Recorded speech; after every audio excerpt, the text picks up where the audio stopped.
Hello guys, welcome back. In this video I'll show you how to fix Google Maps not working on Motorola Razr 70 Plus.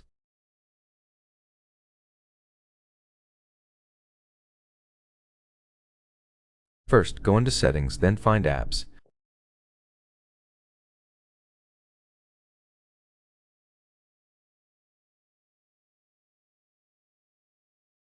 Select Maps, go into Storage and Cache, and clear cache.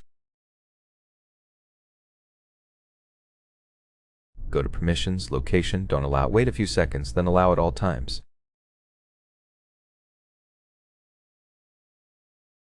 You can also go to Quick Settings, disable Location, then enable it again.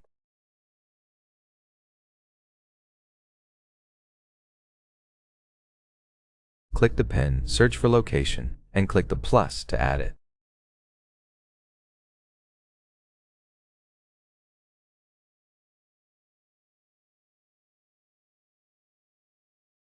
Now disable location, then enable it and open Google Maps.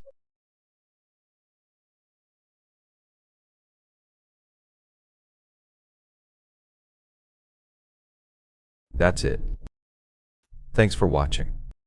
Don't forget to leave a like and see you in the next one.